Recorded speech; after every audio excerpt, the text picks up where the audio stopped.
Okay, so good morning or good day to my SIPN students. So, welcome to lesson 2. So, dito ay didiscuss natin ano nga ba ang programming and using also the C++ programming language. Okay? So, ano muna? Ano ba yung programming languages? So, what is programming language? Okay, kung nakikita nyo dyan sa ating screen, kung mapansin nyo, may mga bilog dito. And yung mga bilog na yan is each of those icons are programming languages. So, for example, C. Okay? Yan, C. So, ito yung tinatawag natin na C programming language. And Java programming language. C++ yung ating gagamitin. Python, isa sa pinaka popular na programming language ngayon. JavaScript, Rust, and Golang. So, kung napapansin nyo, yung pa lang sa example natin sa screen, ay meron na tayong ilan yan? Itong programming languages. And hindi lang po yan yung mga programming languages natin. So, sobrang dami po nila. So, ilan lang yan. Okay, sa tingin ko nga, wala pa yata ito sa 10% or even 5% ng ating mga programming languages. Okay? So, una, ano nga ba ang programming languages? So, programming languages are described in terms of their syntax, form, okay? Laging tatandaan yan, syntax, ibig sabihin ay form, and semantics ay meaning. Okay? Yan. So, malalaman natin mamaya kung ano ba yung syntax and ano yung semantics. So, may example natin siya in actual programming. Okay? So, yun ang tatandaan, syntax is form, and semantics is the meaning. So, usually defined by a formal language, languages usually provide features such as a type system. So, ito yung tatandaan nyo. Meron tayong tinatawag na type system. So, matidiscuss natin yan kung ano ba yung mga type systems natin na ginagamit for variable. Okay? So, ayan pala. So, next natin is variable. So, sabi dyan, variable. So, ito yung example natin last time. So, pwede tayo mag-store ng, for example, data. So, data in a variable. So, ano yung mga example ng data? So, variable. Ano yung example ng isang variable? So, yung ginamit natin sa flowchart, ang ginamit natin sa flowchart na ginawa natin flowchart is for grade conversion, and yung variable natin doon is natawag natin na grade. Okay? So, pwede kayong mag-assign dyan, for example, ng value, 75, and pwede nyo tawagin later on sa inyong code si grade, and makukuha nyo yung value nya na 75. Okay? So, para siyang storage. Okay? And mechanism for error handling. So, yan. So, tatandaan din natin. So, sa programming, kakabit natin si error. Okay? So, si error. Okay? So, meron tayo tinatawag na error handling. So, pag nagra-run kayo basically ng isang program, pwede nyo siyang i-test. And kapag nagte-testing tayo, doon natin malalaman kung ano yung mga mali sa ating, for example, na ginagawa. Okay? So, sa programming, ang tawag namin doon sa identified na mali sa ating ginagawa is error. Okay?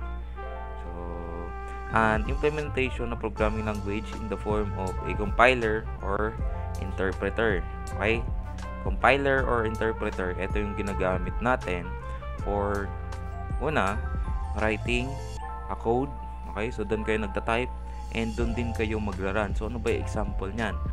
So, allows programs to be executed either directly or producing an executable. So, ayan. So, introduction tayo sa C++. Ano ba yung tinatawag nating compiler? Ito, sorry, medyo pixelated yung picture, pero ito ay isang IDE. Okay? So, siya po ay compiler na ginagamit ng mga students usually ng programming sa kanilang cellphone or cellphone devices or mobile devices, para at least kahit wala kayong computer, pwede kayong mag-run ng program or magsulat ng program gamit lang ang cellphone. So, kayo guys ay inire-require ko na mag-install ng CXX Droid. Okay? Ito po siya. So, type nyo lang yan sa Google Play Store, CXX Droid. Ah, yan po ay for Android.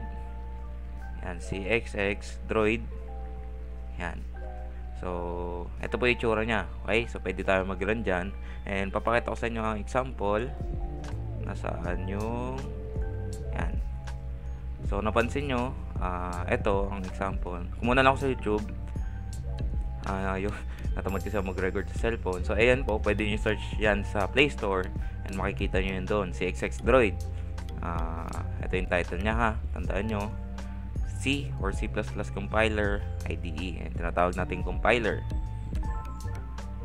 Yan. So, kung napansin nyo, ayan, pwede tayo maggawa ng code inside the application. And very similar. Actually, pares na pares lang. Okay?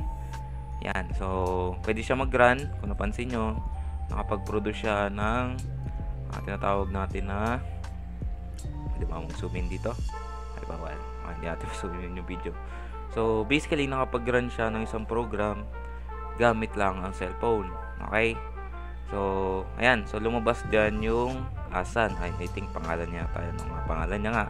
And, ayan. So, Asan yung kanyang ipiprint. Lumabas siya sa ating terminal. So, may terminal din po dyan. So, pwede kayo mag-display ng text sa terminal. Okay? Yan. So, yun yung tinatawag natin na compiler. So, yan yung isang example. Isa yan ay CXX Droid na ginagamit sa mobile phones. And, another compiler, ito naman ay gagamitin din natin. So, ito usually makikita nyo sa ating mga PC, doon sa mga Comlab. Okay? So, yan ay tinatawag na Dev C++. Okay? So, pwede kayo mag-install nyan. Pwede nyo hanapin sa Google. Search nyo lang Dev C++. Pwede nyo ito yung ginagamit ko. Embarcadero. Kung kayo ay may computer lamang, so, ito yung pwede nyo gamitin. Hindi na search. Yan. Okay. Ayan. Pwede nyo yung search yan sa Google and install nyo. So, yan, download nyo lang. Libre lang po yan. Wala kayong babayaran. Okay? So, ito yung another example ng IDE. So, ito yung gagamitin natin. Usually, makikita nyo ito nga sa Comlab. So, ganito lang din yon, kahit ibang version yon. Pares lang naman po sila. Okay? So, ito yung isang example ng ating program. And, pag yan, nag-run kayo sa compiler natin, yan. So, lalabas yung ating text. Yan, sabi ko dyan, mag-print ng text. Yan. So, cout. So, mamaya malalaman natin ano yung structure ng syntax pala ng C++. So, balik tayo doon sa PowerPoint. Okay. So, yan yung another example. So, kung gusto nyo mag-install ng compiler na ito sa inyong computer, pwede po. So, search nyo lang sa Google. Nandun po yung URL kanina. And, install lang natin. Okay. Yan. So, next. So, what is C++ programming language? So, yan. So, una dyan, kailangan natin malaman bakit nga ba si C++ ang gagamitin natin. So, C++ is a cross-platform language that can be used to create high-performance applications. So, basically, cross-platform. So, pwedeng sa cellphone, pwedeng sa PC or desktop ang mga application na ipoproduce nyo, or pwede silang i-run doon sa mga devices na yon, either mobile or desktop. So, pwede tayong cross-platform. So, pwede silang mag-communicate. Okay? So, next. Second bullet, C++ was developed by Bjarne Stroustrup as an extension to the C language. Okay? Kung natatandaan nyo kanina, doon sa ating sa ating isang slide, meron tayong tinatawag na C language. So, bakit kaya may C language tayo? So, sabi dito, ang C++ daw ay extension. Sabi dyan, extension. Bakit kaya extension? Extension to the C language. Ano ba difference nila? So, merong C, merong C++, merong C#. Okay? So, una, meron tayong C. Okay? So, ito yung pinakamatanda sa kanila. Okay? So, yan yung una. Okay? And then, na-develop si C++. So, sabi dito, C++ is parang extension nga daw ni C language, which is improved version. Okay? So, basically, ganun siya. Improved version ni C. So, magkakaiba yan ng syntax, magkakaibang programming language, syempre. And then, meron tayong tinatawag na C#. Okay, bakit kaya may C#? So, C# naman, ang history nito ay, ito daw yung pinaka fastest sa lahat ng C languages. Okay? So, sino-sino yan? C, C++, and then C#. Okay, siya daw yung pinakamabilis eh. So, yun yung claim nila. So, tama naman. Actually, natest yan and accurate naman yan. Okay. So, third bullet natin. So, C++ gives programmers a high-level control over system resources and memory. So, yun. So, di naman natin magagawa na yan yung tawag dito, pag-optimize ng programs for memory usages. Okay? So, ganda lang tayo sa surface level ng programming. So, basically, hanggang for loop lang tayo. Hindi na tayo abot dyan. Pero, C++ is capable of handling high level or control over system resources and memory. Okay. So, bakit nga ba natin gagamitin C++? Okay, unang bullet. So, C++ is one of the world's most popular programming languages. Okay? Isa siya sa pinakasikat.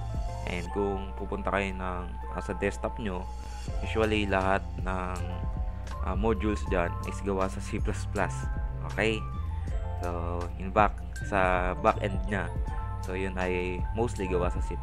And, second bullet, C++ can be found in today's, ayan, sabi ko na eh, diba? Operating systems, graphical user interfaces, and embedded systems. So, ang daming capabilities ni C++. So, pwede siyang panggawa ng program, pwedeng game, pwedeng for graphical user interfaces, embedded systems. Okay?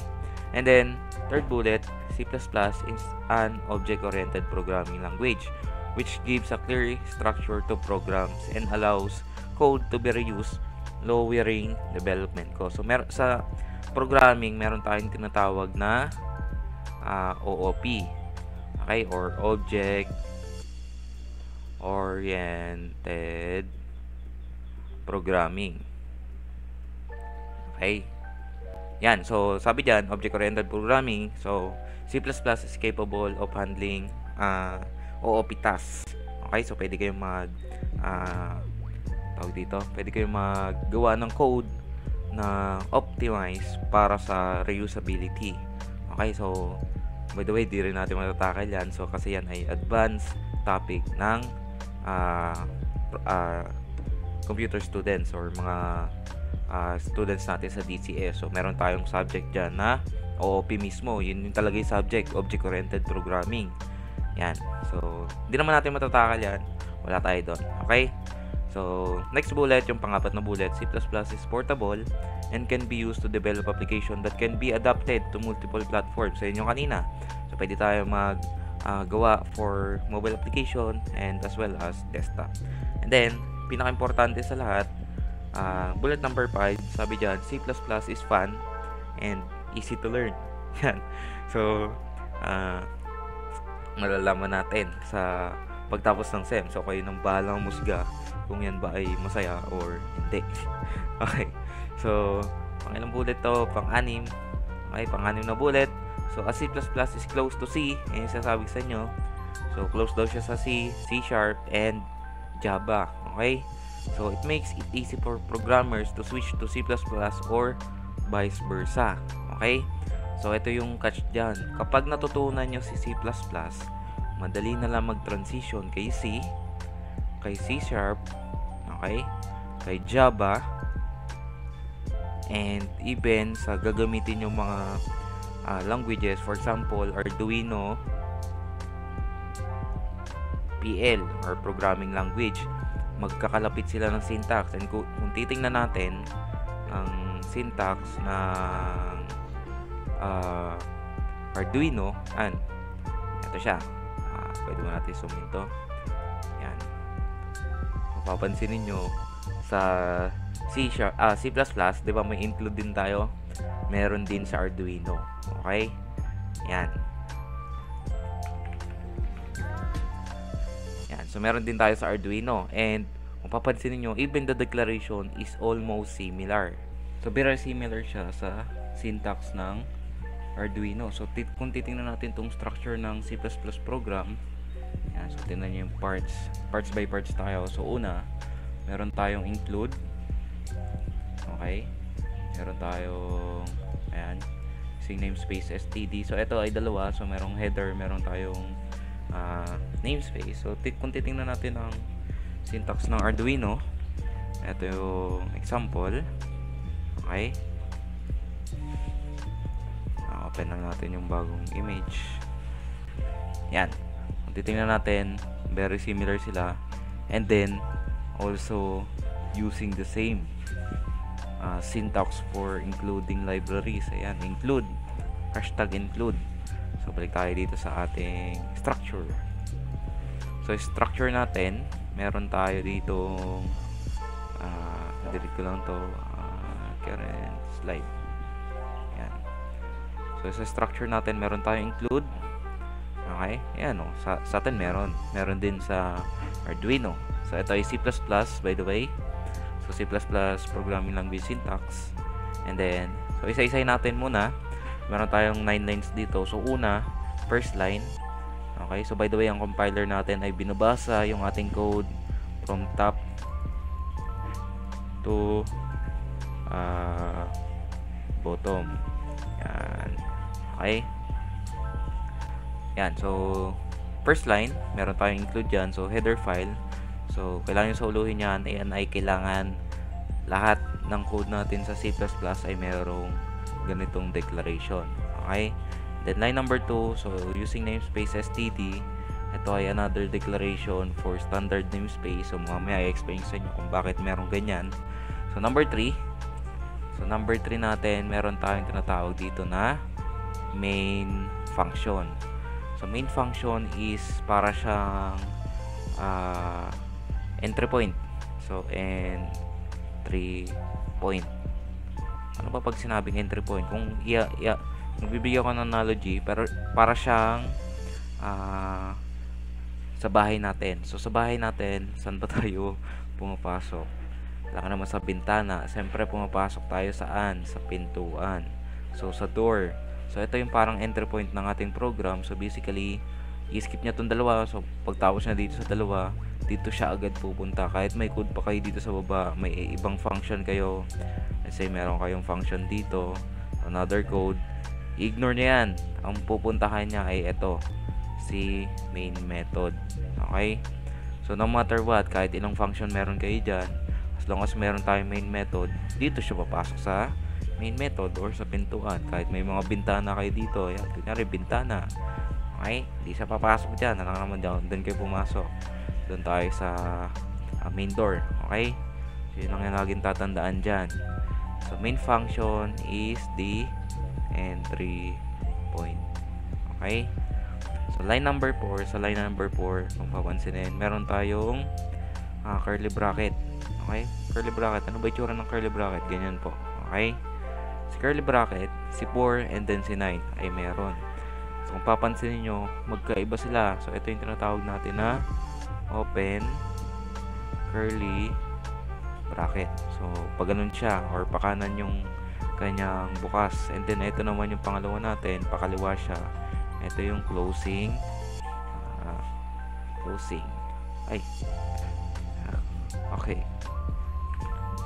Yan. Closing. Ayan. Tinilit ko lang yung ano. Ito ay closing curly bracket. Okay? So, pag sinabing open and closing curly bracket, ito po yung nagdi-dictate na saan yung body ng ating main method. Okay? So, dito siya nag-start sa line na to and dito siya natapos. And, okay? So, basically, yung laman na to, ito, ay part siya nino? Ni main method. Okay? Yun yung, ano niya, yung body niya. Okay? So, number 4 and number 9 is curly bracket. Okay? Lagyan na natin dyan. Curly bracket. Ito ay open. Ito yung close. close. Pwede nyo rin sabihin start and then end. Ayan. And then punta tayo sa laman. Ano ba yung mga laman niyan? Number 5 or line number 5. Ayan. Sabi dito, ito daw ay declaration of variable. So pag sinabing variable, sino ba yung mga variable na example natin dati? So pwedeng grade, yan, yung sabi ko sa inyo, pwedeng name, and in our case, meron daw tayong num1 and then num2. So pag sinabing num1 or num2, ito ay number 1, number 2. So contextual naman siya. So sabi diyan, int num1 equals to 24. So sabi dito, meron daw 24 kay number 1. And then number 2 ay 34 pala siya. Yan. Okay? So declaration, ayan, this is an example of declaration of variable. And then may inassign na tayong value. So 24 for num1 and then 34 naman for num2. Okay? Yan. So, tanggalin lang natin to. Okay. So, balik tayo. Okay. Line number 6. So, line number 6. So, ito yung natawag natin yung mga expressions.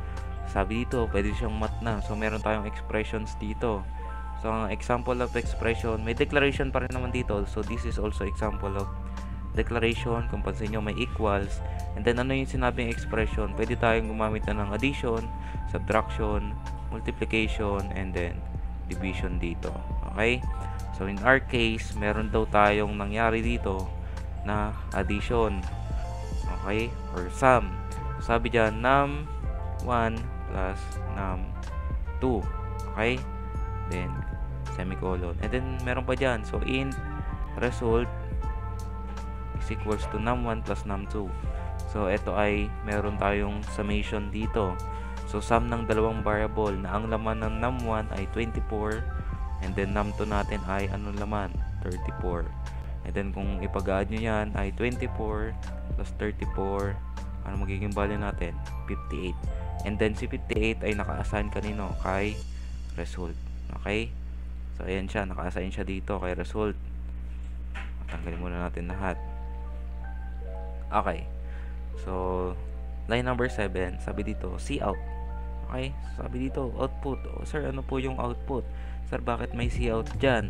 So, si cout po is para siyang output na shortcut na coutput. Okay? So, cout and then less than. Kung papansinin nyo yung dalawang less than dyan, yan po ay hindi related sa math. Okay? Yan po ay tinatawag natin na syntax. Okay? Kung babalik tayo kanina, si syntax is form.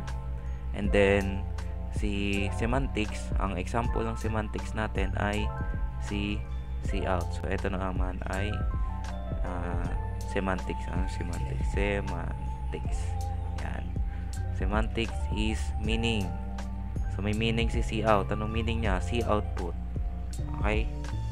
Yan. Then, proceed tayo. Line number 8. So, ito yung ginagamit for return statements. Usually, sa OOP to. Okay? Ayan po ay default lang din. Parang itong dalawang to. Ayan. Mga default yan. Okay? So, lagi nakalagay dapat dyan sa code. So, kung hindi nyo ilalagay, possibly magkaroon tayo ng error. Okay? Okay, so subukan natin gawin yung example natin sa structure of C++. Yung mismong code doon. Nasaan yan? Ito. So, gawin natin siya dito. So, unang declaration natin. So, sabi, mag-include daw tayo na stream for our header and then using namespace std. Okay? And then int main. Open, close, curly bracket. Okay? And then return 0. Yan. So, itong tatlong to ay kailangan yan nakalagay or required. Okay? Possibly kasi magkaroon kayo ng error. Lalo na dito sa dalawang to. Dito, papayagan pa tayo. So, try natin na run. Yan. So, gumagana siya. So, sa ibang compiler, kailangan meron kayong return 0. So, leave it as is, no? So, para hindi tayo magkaroon ng error, lalo na sa mga mobile nyo, I think, kailangan ito. Required to. Yan. And then, proceed tayo. So, ano ba yung mga nakalagay doon? So, bago yun pala, so bakit nga ba required to? So, unahin natin itong, ito, talagang to, required yan, si IOStream. And then, sir, bakit naman ito? Required kaya ito? Ba't naman po ang haba niyan? Bakit kailangan namin i-type yan? Okay? Kung babalik tayo doon sa code nyo, ang nakalagay doon, meron tayong cout. Okay? So, gawa muna tayo ng sample program lang. So, sample. Yan. So, mag-cout siya ng sample na text or mag-output siya. Output text sample. Okay? Then yan, pag nira natin yan. Yan. Okay? So, gumana siya. And then, let's say, tanggalin natin to. So, sabi nyo, medyo mahaba. Sir, pwede mong tanggalin na lang yan. Ayan, kung mapapansin nyo, nagkaroon tayo ng error. So, required siya. No? Kung ayaw nyo magkaroon ng error, ilagay nyo siya. And, may solution naman dyan. Kung ayaw nyo talaga ilagay, ang solution daw dyan, ayan, sabi dyan, cout was not declared in the scope. So, did you mean std, ::cout. So, kung di nyo siya ilalagay, maglalagay kayo ng std, : every cout nyo. Okay? Yan. So, kung iraran nyo, yan. So, gagana siya. And then, for example, meron pa kayo isa pang cout. So, lalagay nyo din ng std. Lahat ng cout nyo, lalagay nyo ng std. Okay? Para lang gumana siya. Okay? And then, kung ilalagay natin siya pabalik using namespace std, yung mga cout nyo, pwede nyo tanggalan na lang yan ng std. So, mas madami kayong itatype kung wala kayong using namespace std. Yan, nakalimutan natin yung ating semicolon. Okay? Yan. So, ano mas prefer nyo? Every cout nyo, since madami kayong cout, guys, pag gagawa kayo ng code, hindi lang isang cout yung gagawin nyo. Sobrang dami nyan. And, kailangan, ilagay nyo na lang to. Okay? Yan. Okay, so balik tayo. So, ang gagawin natin doon, so, sa code natin sa structure, sa PowerPoint, structure of C++ program, is meron tayong mga declaration ng variable, may expression, and then may output. So, una, may declaration tayo, int num1 is equals to 23. So, declaration of variable num1. Okay? Int num2 is equals to tama ba? 34 ba siya? 34 pala. 34 and then ito ay 24 din. So, declaration of variable named num2. Okay? And then, another declaration, int result equals to num1 plus num2. Okay? So, ito yung tinatawag natin na expression. Okay? So, sa expression na to is meron siyang declaration of variable, meron din siyang sum or addition na ginawa. Okay? So, anong gagawin dyan? So, kailangan natin i-cout or makita yung sum or yung sagot nung ginawa nating addition. Sum of num1 and num2 is yan. Okay? Result. So, hindi na siya num1 plus num2. So, result tayo. So, try natin i-run yung program. Okay? So, may error. Ando error. Error. Before int. Okay? So, lang. May error tayo. So, nasaan yung error? So, andito yung pula. Okay? Pero wala dito yung error. Okay? So, yun yung nakita nating error. And then, ito yung error handling. Bibigyan kayo ng clue na ito. Pero, pag niran nyo, nasaan yung error daw? Nandito. Pero, nasaan yung error talaga? Nandito. So, nakalimutan natin yung semicolon. Okay? So, i-run nyo. Yan. So, yan. So, nasaan yung yan. Okay. Oh, no. Huwag kang mga gulo. Yan. Okay.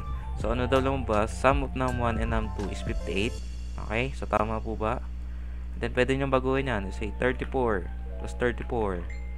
And then, compile nyo. Ano lalabas? number 68. Okay? So, yan. So, yun po yung example ng program natin kanina. Okay, so proceed tayo. So, statements. Okay, so madami tayong statement sa codes natin. So a line of code is called a statement. A statement performs a specific task. The output command is an example of statement. So, ito po yung example. And kung titingnan natin sa ating code, okay, so alam yung statement natin dito. So, ito ay statement. Okay. This is also a statement. This is also a statement. Okay. Statement. Statement. Comma. Yan. And this is an example of statement. So, sir, bakit kaya dito statement? Yan. So, malalaman natin mamaya. Pabalik tayo doon. So, sa statement daw, so every C++ statement ends with a semicolon. So, dapat may semicolon. So, in our example, sino-sino may semicolon? So, statement, this is statement, statement, statement, statement, and statement. So, yung may mga semicolon ay part daw ng statement. Sir, ano naman po yan? So, ito po ay main function or functions. Okay? Yan. Then, ito is, siyempre, closing bracket. So, part siya ng function. Okay? So, proceed tayo. Ano po ba yung example ng output in C++? So, yan. Example na natin yan.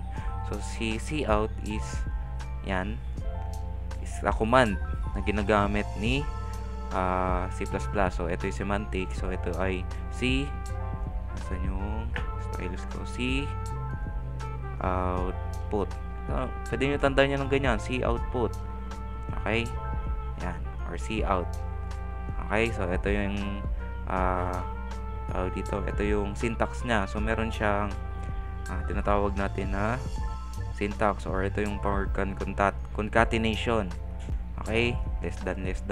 Sir, para saan yung less than? Ayun ba ay mas mababa? Or low, less than. Okay? So, si cout po ba ay less than or mas mababa siya dito sa part na to? Ano po ba yan? Hindi po. Okay? So, si less than ay wala siyang relation sa math. Tatandaan, ha? Okay? So, yan ay syntax. Okay? Required yan. Para siyang syntax natin ay equivalent to rules. Okay? So, para siyang ruling ni C++ sa paggagawa ng isang program. Nandyan yan. Nakakabit sa kanya yan. Okay? So, proceed tayo. Nasaan yung ating PowerPoint? So, new line. Okay? So, kung may cout tayo, so, ano ba example ng cout natin? Ito yung example ng cout. And then, let's say, gawa tayo ng isang program. Okay? Yung program. So, ito ay so, sa paggagawa ng program, pwedeng ganito. Include IOStream. Yan. Tatandaan, lagi nandyan yan. And then, using namespace std. Yan. Ayoko mag-type ng std sa mga cout natin. Okay? So, cout. So, ito yung example ng cout. So, pwede yan. Now, test. Okay? Or, let's say, yan ay line 1. Okay? And then, I'll turn 0. Then, run. Okay? Sample 5. Yan. Okay? Yan. So, meron tayo isang line. Then, balik tayo sa PowerPoint. So, sabi dito, sir, para saan po si new line? So, pag sinabi new line, so, below is an example of new line or \n to insert a new line in C++. So, ano po ba example ng new line? So, teka lang, ano gamit kong ano dito? Ito ba? Okay. Yan. So, ano po ba example ng new line? So, balik tayo dito. Let's say, gagawa ko notepad. Kakuha pala ako notepad. Magta-type ako ng pangalan ko. Beans, Lawrence, Nila, Raya. Okay? Then, nalagay ko pangalan ko. Section. PS Cos 401C. Okay? And then, let's say, nalagay ko yung address ko. Okay? Cavite, Philippines. Okay? Tama po ba spelling ko? Tama. Okay. So, kung napansin nyo, instinctively, okay, ano nangyari? Yung line 1 natin, automatic. Okay? Nung nag-type ako ng section, nag-enter ako bigla. Okay? So, sa programming po or sa terminal natin, walang ganun. Okay? So, try natin, ha? So, cout. Magayahin natin yung ano natin kanina. So, ito pangalan ko. Let's say, pangalan ko, Del Rhea. And then, another cout for section. Pwedeng section. BS cos 401C. So, ito yung section ko. And then, yung aking address ay syempre nakabukod. Dapat cout. Ang address natin ay Cavite, Philippines. Yan. Okay? Kung napansin nyo, tatlong line yan. So, dapat ganito yung goal natin na lalabas. Okay? So, parang ganyan siya. Okay? So, kung irara natin to, and then, sa terminal, kung papansinin nyo, anong nangyari? Magkakadikit sila. Okay? Ito yung section ko, ito yung pangalan, ito yung address. Okay? So, ano nangyari? Sabi dito sa PowerPoint, ang new line daw, or for new line natin, or yung enter, is kailangan magagamit tayo ng \n. So, punta tayo doon sa ating code. Okay? So, sabi dito, ang kailangan daw natin ay for new line, use \n. Okay? Parang ganito siya. So, \n is ang itsura niya is ganito. Okay? And then, kung papansinin nyo, ang normal slash natin is ganyan. Okay? Magkaiba sila. Si \n is nasa tabi siya ni enter. Nasa taas niya siya. Okay? Kung hanapin nyo sa keyboard, doon nyo makikita yan. \. Okay? So, gusto ko itong mga ito is may mga new line. Okay? Kung irara natin yan, so naglagay ako ng new line dito. And then, new line dito sa BS cos 401C. Then, kung magdadagdag pa ako isa pang line, so, cout. Let's say, ano naman nalagay natin? Let's say, favorite food. Ano ba favorite food natin? Lagay natin dyan is CC. Yan. Okay? So, pag may ganyan kayong new line, and then gusto nyo na mag-follow ng mag-enter to, yan, kunyari ganyan nangyari, dumikit siya ulit, ano nangyari? Kasi hindi tayo naglagay ng new line dito. Okay? So, sa programming, kailangan lahat yon ay ilalagay nyo. So, kailangan nyo i-command yan kay computer, hindi siya automatic. Ayan. So, ano nangyari? So, yan. Na-follow na natin na every lines natin is may new line. Okay? Balik tayo sa PowerPoint. So, ayan.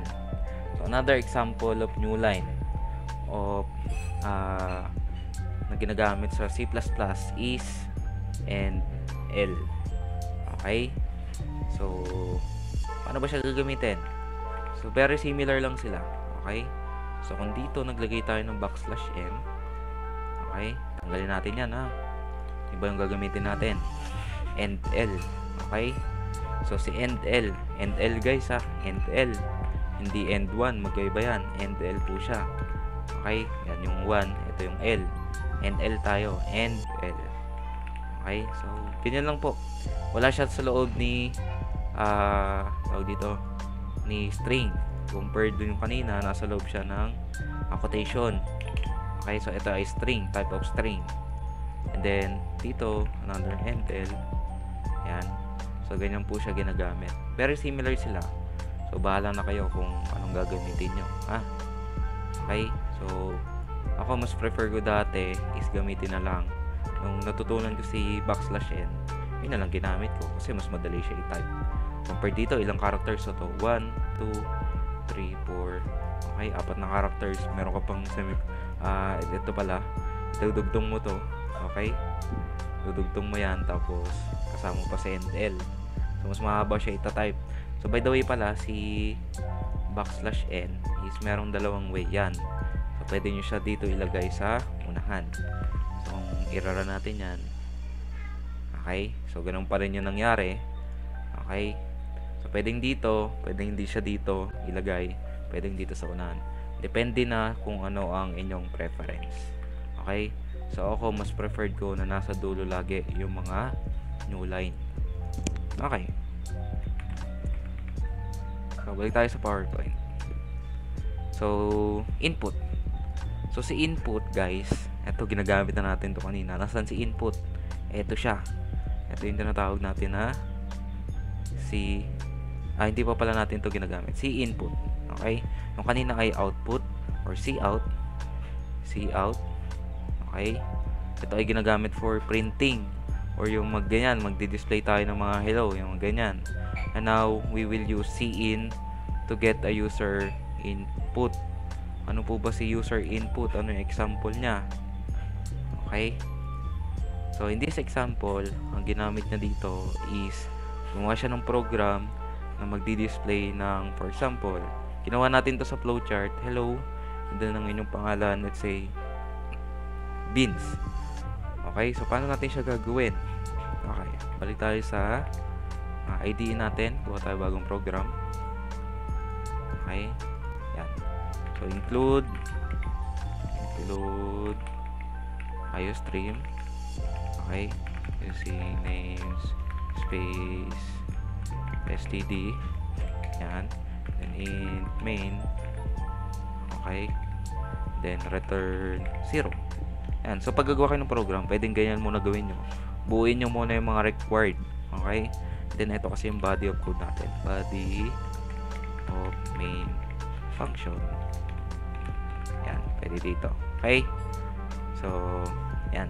So, proceed tayo. So, gagawa tayo ng program na for program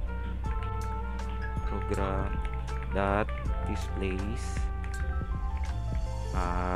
hello, then your name. Yan ha. Okay, gawa tayo ng program na ganyan. So unang kailangan natin gawin is magde-declare tayo ng variable. Okay, so string name. So hindi mo naintindihan, sir, bakit may string kanina int? So mamaya in later discussion natin malalaman na kung bakit. So in string name is equals to double quotation. Okay? So si string kasi ang kailangan niya is meron kayong double quotation. Okay? So string name, meron tayong variable declaration.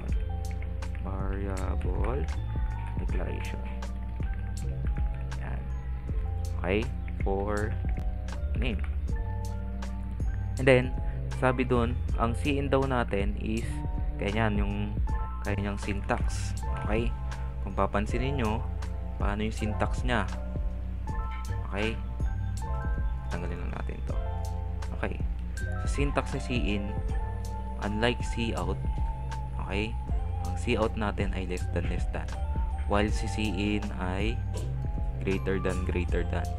You can feature this as an arrow. Okay? Sabi dyan, mag-input daw ko or input, and then yung greater than is pwede nyo i-consider as an arrow, tapos name. So ito yung variable natin. Ibig sabihin nito, mag-i-input daw ako, okay, and i-store ko siya sa variable name. Okay? Yan. So pwedeng ganun yung analogy na pwede nyong tandaan. Okay? And then cout. Okay? Kung may cin kayo, so kailangan daw doon may display tayo na hello, comma. Okay? Then pag magdudugtong kayo, tatandaan nyo concatenation, another less than. And then sino yung dudugtong natin? Yung variable name. Okay? And then kapag naran nyo yan, okay, so save lang muna natin sample. May na to 6. Okay, so may error. So string natin ay small letter pala. Yan. Okay? So nakikita nyo sa terminal. Ano meron sa terminal? Sir, ano nangyayari dyan? Bakit nag-flicker? Okay? Or nagbi-blink? So ang ginagawa po niyan, since may cin tayo, is nag-aantay siya ng input. Okay? So hindi natin alam, no? So bigla na lang may ganyan. So let's say ang lagay ko dito, syempre pangalan ko Beans. Ayan. So hello Beans. Okay? So, pag gagawa kayo ng program, okay guys, so ano yung pagkakamali natin kanina? Hindi natin alam anong gagawin.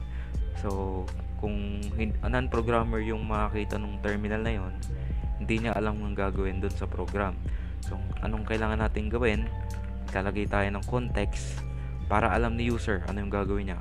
So, anong context po ang lalagay natin, sir? Or parang instruction. So, enter name. Okay? Ganyan po siya. So, ito yung context natin. Okay? Or instructions.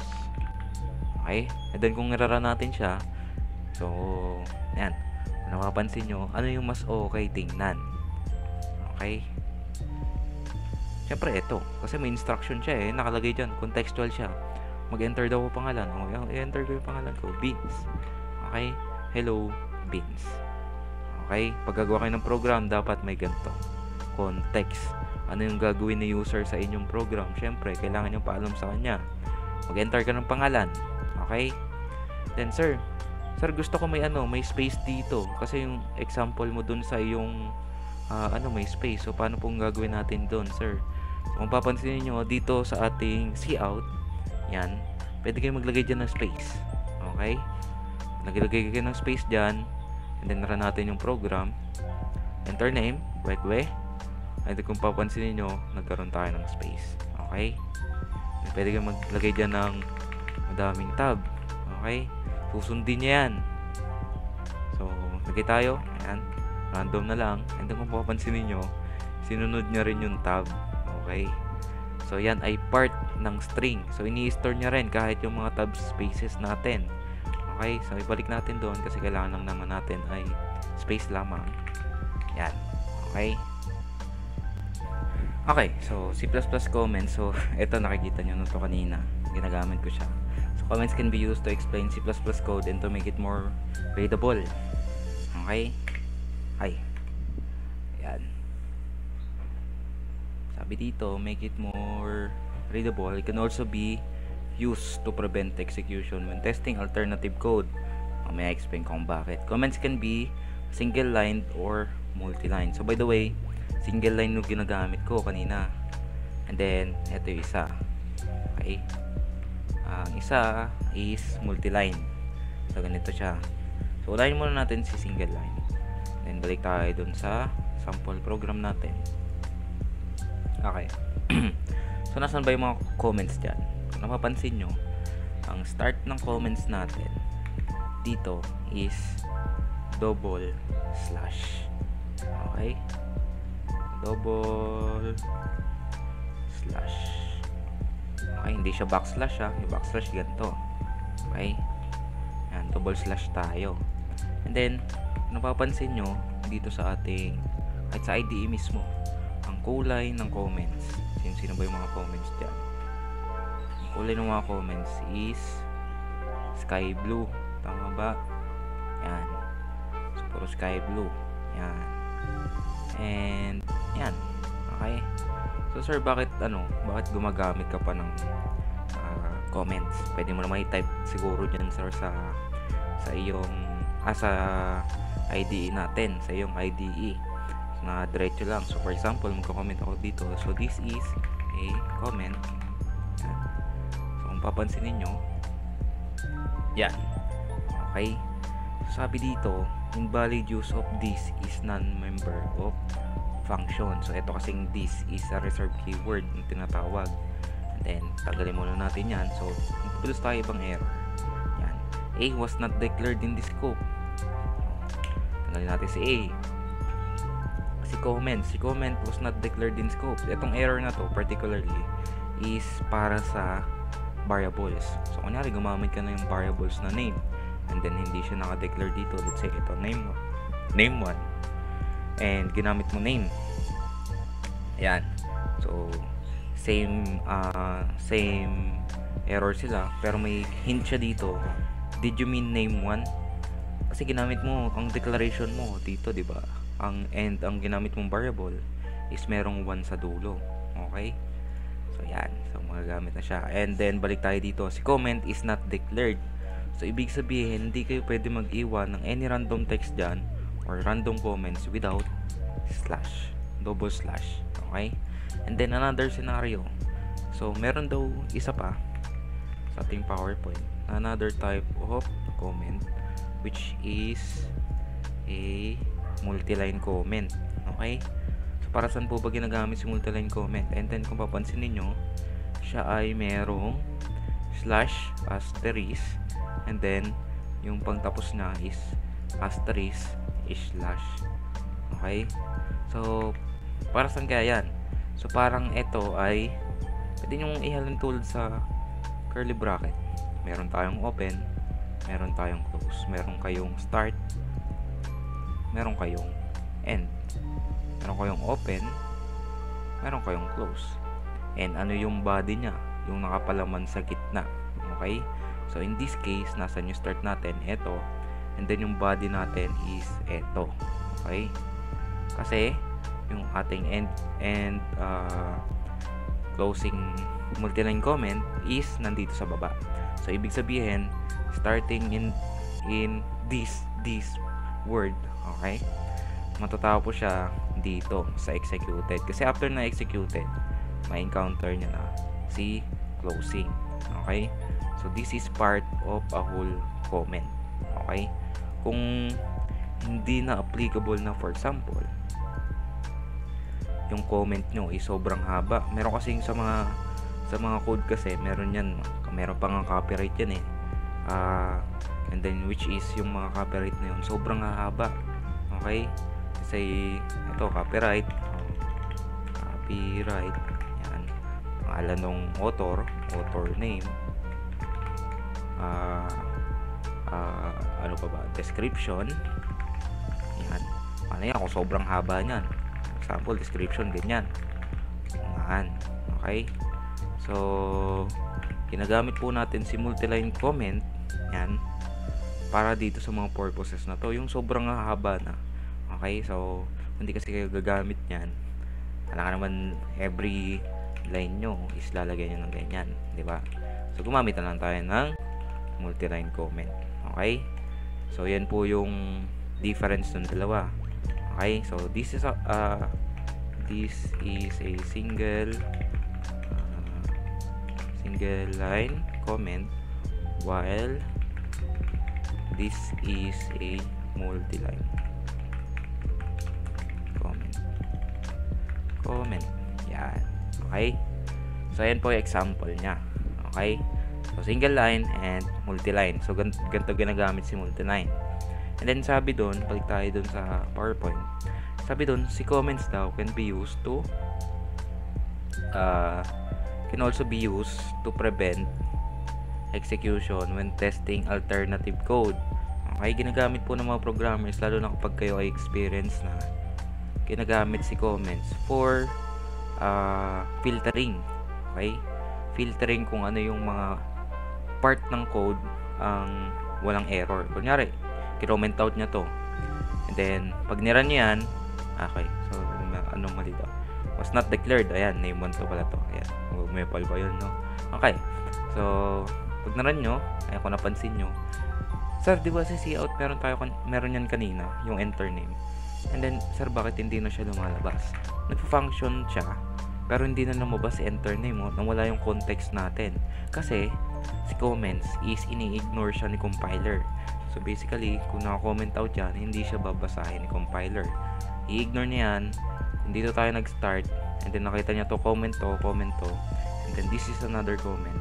I-ignore niya din to. And then dito na siya mag-start, magbasa ng code. So, this is also ignore, and then, eto, babasahin niya. So, basically, eto, nawala siya technically in existence sa ating code mismo. Okay? Yan, wala si enter name pag niran nyo. Okay? Pag binalik niya yan, nalabas na si enter name po. Okay? So, that's how you use comments. Okay? Balik tayo sa PowerPoint. So, next natin is C++ variable. So, variables are containers. Sabi ko sa inyo, parang ano yan eh, storage. Okay? For storing data values. Okay, pwede nga natin kulay nito. Storing data values. Okay? Yan. Okay. In C++, there are different types of variables. So, ito yung type system natin. Okay. So, defined with different keywords. For example, meron tayong mga ilan na example dito. Ito yung mga magagamit natin. So, una dyan is int. Okay. Ito kung babasahin natin, sabi dito, is int. Similar siya sa math. Okay. Integers. Ano po ba yung mga integers? Okay. Whole numbers. May mga example niyan. Ang example niyan is ayan, 123 or negative 123 or 123. So, kung ililista natin yan, let's say, start tayo from negative 3, negative 2, negative 1, 0, 1, 2, 3, 4. Okay? So, yan po yung mga whole numbers. Ano po ba yung pag sinabing whole numbers? What if magbigay ako number? Ito po ba ay whole number? Si 1.01? Hindi po. Okay? So, bakit kaya tayo nagkaka-type system? So, sabi dito, integer stores integer whole numbers without decimals such as 123 or negative 123. Okay? So, bakit tayo nagkakaroon ng type systems? Okay? So, si integer kasi, yung storage niya, let's say, ang kanyang storage is only for whole numbers. Okay? Any point, hindi niya na may store. Let's say, 0.0001, hindi niya may store to. For example, nagbigay kayo sa kanya, pwede naman kayo mag-assign sa kanya. Int, let's say, num is equals to 1.25, pwede po yan. Pero ano mangyayari? Ano yung papasok kay num? Ang papasok lang kay num ay 1. Yung whole number lang ang kukuhanin niya. I-ignore niya si point natin or any decimals. Hindi niya makukuha yan kasi yung storage na to is optimized para lamang sa integer. Okay? So, meron kasi tayo mga sizing sa memory. So, kung ang iyong data is decimal, okay, kung decimal ka, meron kang specific storages na or type ng data type ng variable na pwedeng gamitin. Hindi pwede si int. Okay?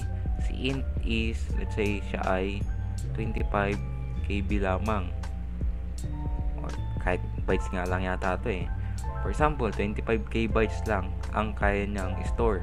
So, this is to optimize yung ating memory. And then, let's say, sa decimal, ini-store si decimal saan? Dito kay double. Okay?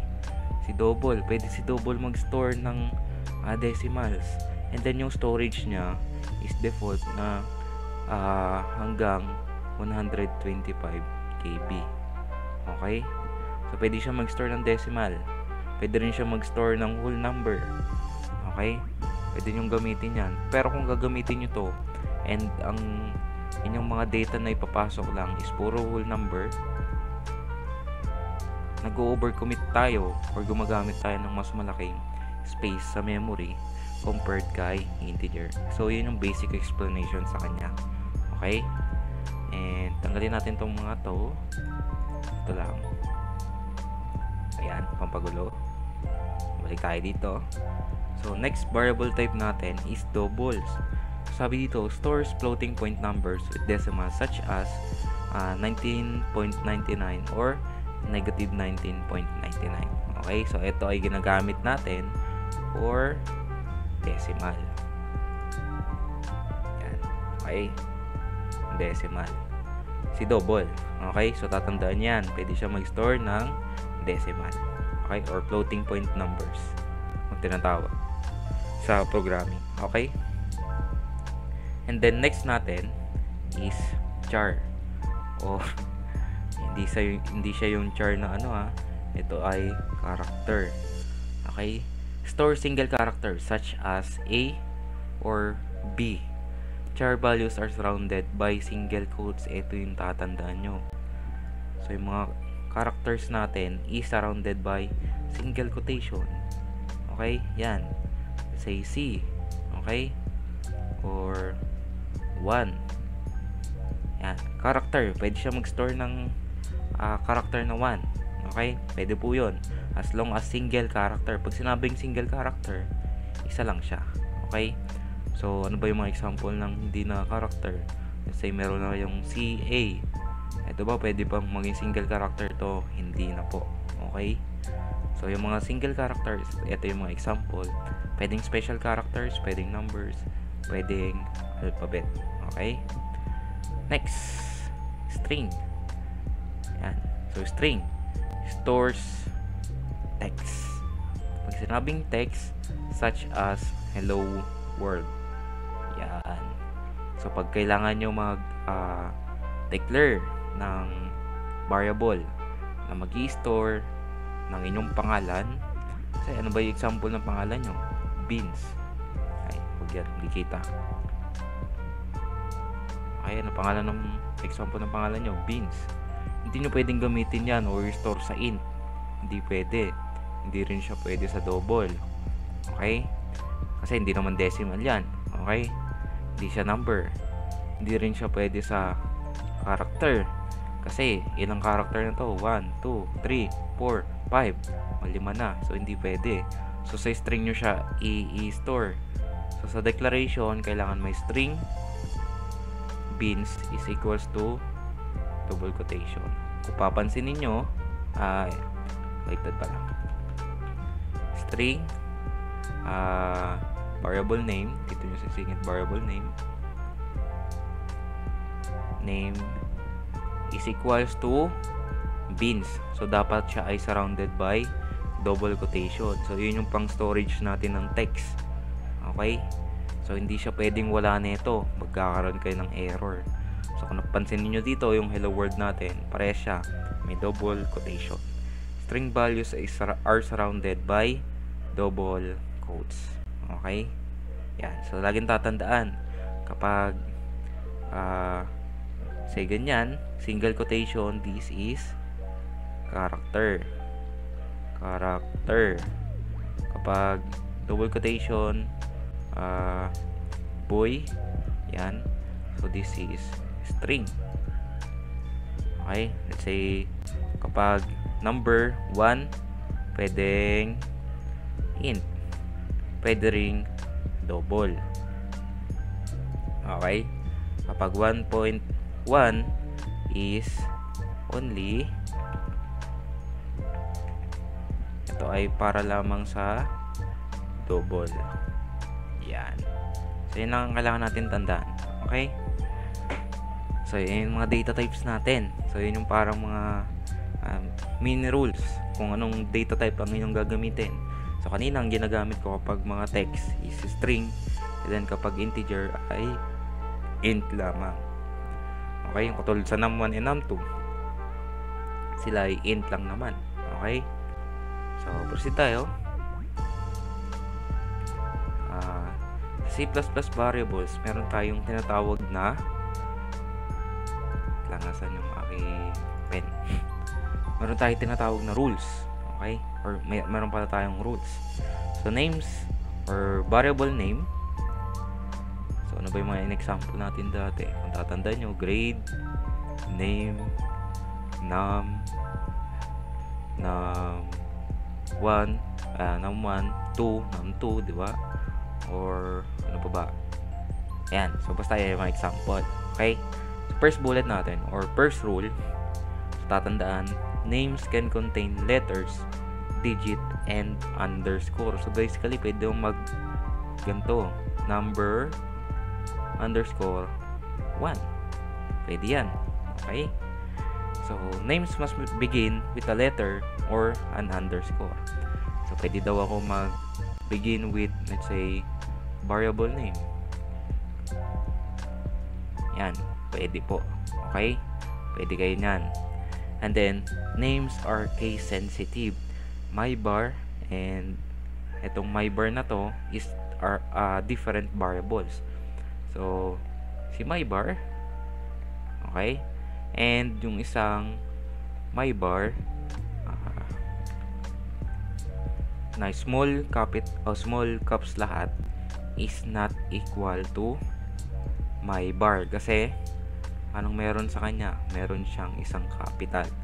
And yung dalawang yan is two different variables na pwede kayong mag-assign ng value with each variable differently. So, pwede itong 13, pwede itong 12. Okay? Magkaiba sila. Okay? So, names cannot contain white spaces or special characters. Okay? So, ano po ba yung mga example natin yan? So, names cannot contain white spaces. So, for example, nag-declare kayo variable, ganyan, my variable. Hindi po siya pwede. Okay? Yan. Ano pa? Ano pang ibang example? Let's say, ang inyong variable ay number 1. May ganyan pa kayo. Hindi pwede yan. Okay? May ano pa kayo, may number sign. Hindi po siya pwede. And ano pa? Yan. Exclamation mark, modulus or percentage sign, and etc. Okay? Bawal mga special characters. And then, ano pa? So, reserved keywords or reserved words like C++ keywords such as int ay hindi pwedeng i-declare as a variable. Kasi, paano yung declaration natin? Diba? Meron tayong data type. Yan. Yung int. Ay, pagawin nga natin yung kulay. Int. Ito. So, for example, may declaration ako dito. Int number is equals to 1. Tingnan natin yung mga parts ng ating declaration. So, this is tinatawag natin na data type. Yung kanina, yung pinag-uusapan natin, int, boolean. Ay, by the way, hindi pala natin na-discuss si boolean. By the way, si boolean, yung bool is for true or false. Yan. So, nag-store siya ng boolean values. Tinatawag natin ng boolean. Yan.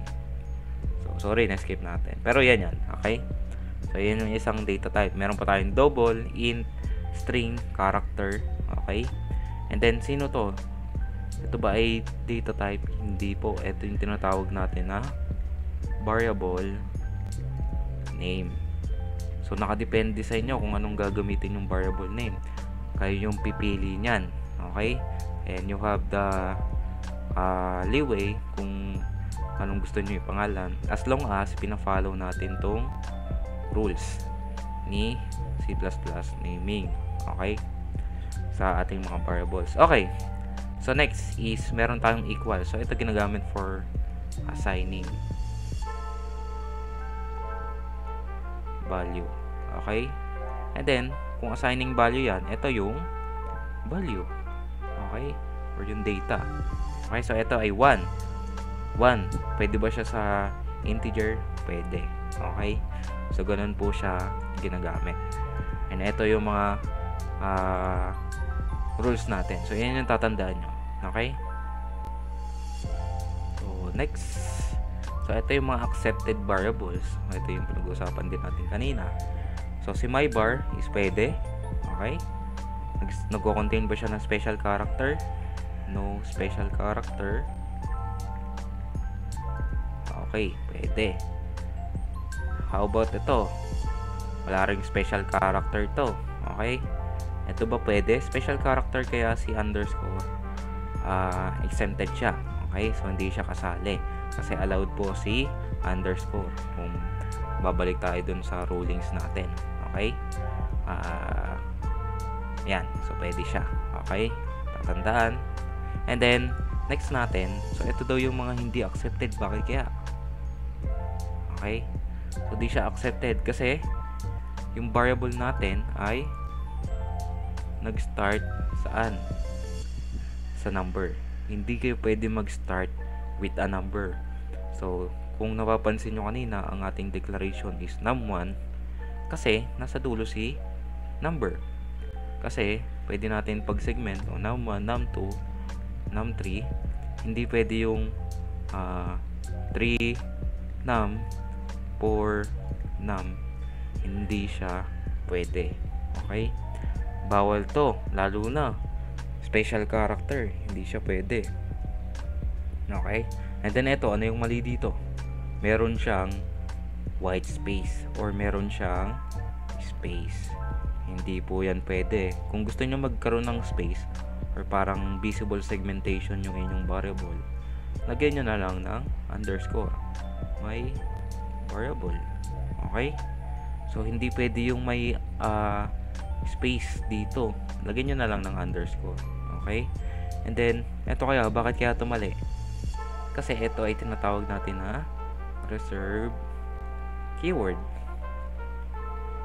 ni C++ for printing or displaying or output. Okay? Hindi siya pwede kasi ginagamit mo yun as syntax bakit mo ilalagay as variable? Okay? So, yun yung mga rulings natin. Tatandaan. Okay. So, next. Yan. So, ito pala yung syntax. Ito, na-discuss na natin. So, sa syntax natin, diba kanina sabi ko, andito yung type. So, pipili kayo dyan, either, ito ba ay int, double, char, string, or boolean, or bool. Okay? So, pipili kayo dito sa apat. Nakadepende kung anong variable ang lalagay nyo. For example, ano tong ilalagay ko? Hello. Oh, anong variable ang gagamitin nyo dyan? Okay, so ito ay string. And then, bibigay pa ako 12. Anong variable to? Anong type ng variable? Okay? Pwedeng int, pwedeng double. Pero mas optimize na int. Okay? Kung di nyo naman siya lalagyan ng decimal, okay lang na int. Okay? Para mas mababa siya sa memory. Okay, so next. 4. Ano to? May single quotation. So, pwedeng character to. Hindi siya pwedeng int kasi may single quotation. So, character siya. And then, ano pa ba? No, false. Ito. Ito ay boolean. Okay? Kapag, ano naman, 12.39. Ano yan? String. Okay? Hindi siya pwede sa double kasi meron kayong double quotation. Itong 12.5 na to, saan to? Ito ay pwede sa double. Okay? Yan.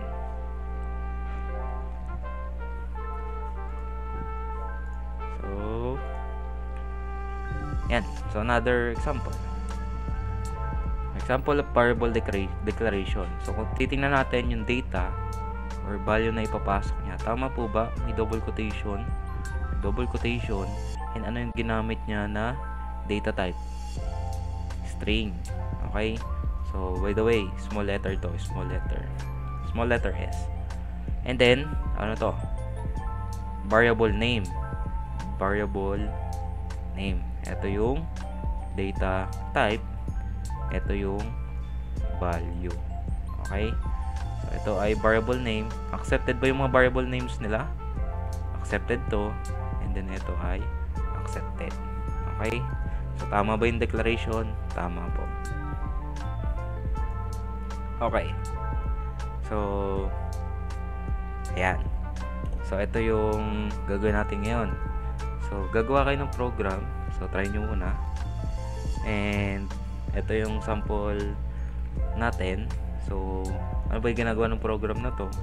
Nagko-concatenate po siya ng dalawang string. So, try natin. So, try nyo gawin din muna. Okay? Saan ang ating IDE? Okay. So, include IOStream using name space std in main. Okay? Yan. So, proceed tayo. Ito ay sample 7. Yan. So, ang declaration niya doon is meron siyang dalawang string. So, string first name is equals to beans. But may space. Then yung space. String last name is equals to Delaria. Lagyan natin Lawrence. Then proceed tayo. So ang goal natin is ma-print natin itong pangalan ko as Beans Lawrence Delaria. So gusto ko ganyan yung lalabas sa terminal. And paano natin siya gagawin? So kailangan natin mag-cout. Siyempre output. So ang nilalagay natin variable, una, ang nilalagay natin is first name. Okay? And then paano natin siya pagdudugtong? Sabi ko, 'di ba, ang less than is for concatenation or pagdudugtong ng mga text or values under ng cout. Okay? Then pwedeng nung ilagay last name. Ayan. Tingnan natin ang magiging output kung tugma ba or hindi. So yan. So nirun natin and then ano nangyari? Beans Lawrence Delaria. Tugma ba siya? Nasaan yung space dito? Wala. Okay? Hindi siya lumabas. So anong gagawin natin? Kailangan natin maglagay dito sa pagitan. Okay? Sir, pwede ba yung lagyan ng space dyan? Pwede po ba yan? Hindi po. Okay?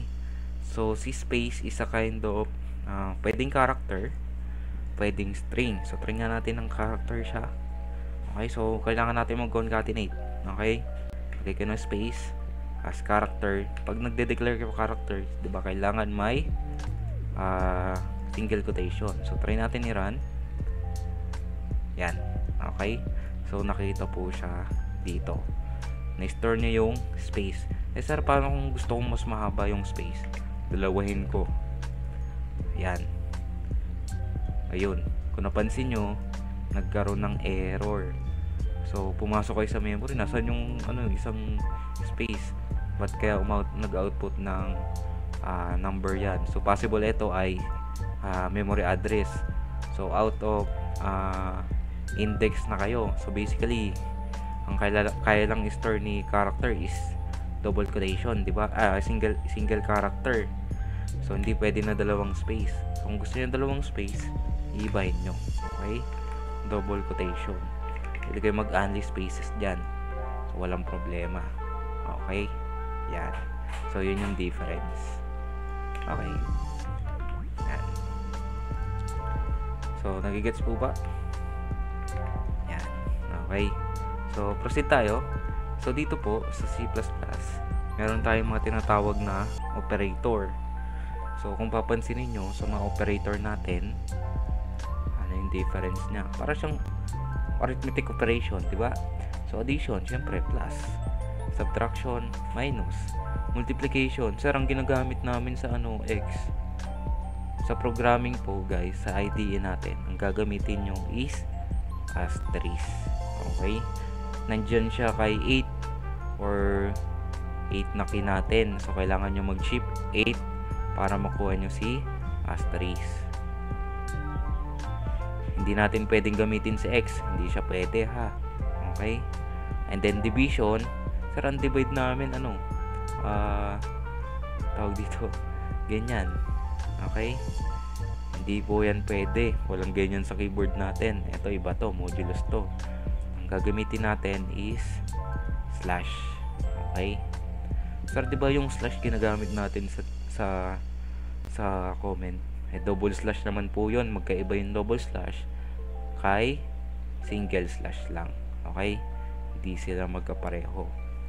Yan. So, ito ay syntax ni comment. Ito naman po ay for operator or division operator. So, magkaiba siya. Ngayon po, modulus. Si modulus, guys, ay ginagamit para makuha yung remainder. Yan. Okay, so proceed tayo. Testingin natin yan. So, gawa tayo ng program na mga gamit natin yung mga yan. Okay. So, shortcutin ko na to. Copy paste natin yan. Yan. Para hindi tayo matagalan. Okay. Then, nakalimutan yata ni sir kanina yung return 0. Lagay nyo na lang yan. Pag kayo nagkaroon ng error sa mga compiler nyo, lagyan nyo lang na ito. Okay. Pag int yung inyong function. Okay. So, let's say, magkakaroon ako na dito ng diretso ng cout. Okay. Cout. Hindi. Declare tayo dalawang value. Dalawang variable. So, int num1 is equals to 4 to 5. Yan. Int num2 is equals to 5. Okay. Yan. So, cout tayo. Unang operator na gagamitin natin is addition. Okay? So, ito ay addition. Yan. So, cout sum yan is pwede nyong gawin pwede kayo mag-declare na isa pang variable para makuha nyo yung sum. Kunyari ganyan, int sum is equals to num1 plus num2. Okay? Pwedeng ganyan yung gawin nyo. And then, print nyo sum. Okay? So, arithmetic operators. Yan. Okay? Pag naran natin yan, ano yung magpiprint? Yan. 50. Okay? Pwede po siya. And then, another option is, since ito ay parang variable na storage nyo, pwede nyo naman po diretsuhin kung hindi nyo ginagawa to guys, para just in case in your code kung gagamitin nyo ulit si sum, madali na siyang tatawagin. Okay? And another option is diretsuhin nyo. Huwag na kayo mag-declare ng sum, tanggalin nyo syempre si sum dito, diretsuhin nyo yung expression natin or addition doon sa ating cout. Pwedeng num1 plus num2 agad. Okay? So, i-print natin. Yan. So, same lang po sila ng gagawin. Pero, kung madami kayong, let's say, later on your code, madami kayong paggagamitan kay sum, let's say, print sum. So, ito, let's say, another scenario, mas madaling gagamitin si sum. Siyempre, itatype nyo lang sum. Unlike yung num1 plus num2, syempre itatype nyan, di ba? Shortcut ko lang yon, num1 plus num2. So, mas convenient gamitin itong storage ng sum nyo kapag multiple times nyo siya gagamitin. Okay? So, kung hindi naman po, kung isang beses lang, okay na to. Yan. And then, next natin, cout. Ngayon naman po, gawa tayo for a difference. Okay? Or subtraction. So, ano yung difference? The difference between two numbers na to. Okay? So, sabi ko sa inyo kanina, pwede nyo diretsuhin 45 tuloy num1 minus num2. Okay? And then, kung ipiprint nyo yan, ano mangyari? Magkakaroon kayo ng mali sa terminal. So, maglalagay tayo new line. Yan. So, sum and then difference. Ayan. Okay? So, try nyo nga. Gawin nyo nga yung para naman sa multiplication and division. So, ito ay ano ba tawag saan? Quotient. Yan. Okay. Hindi nakakalimutan ka na. Quotient ng num1 and num2. Num1 divided by num2. Okay? And then, cout. Ano to? Multiplication product. Okay? Product ng dalawang numbers is num1 divided by divided by multiply. So ang ginagamit natin sa multiplication is asterisk. num1 times num2. Okay? And then yung isa pa, so out yung modulo natin. So para ma-demonstrate na rin natin. Ang modulo ay ginagamit for remainder. Pagkuha ng remainder. Okay? So less than num modulo num1 modulo num2. Okay? Yan.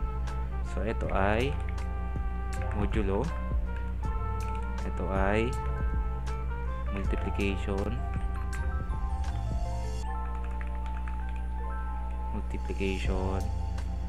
and then ito naman ay division. Yan. Okay?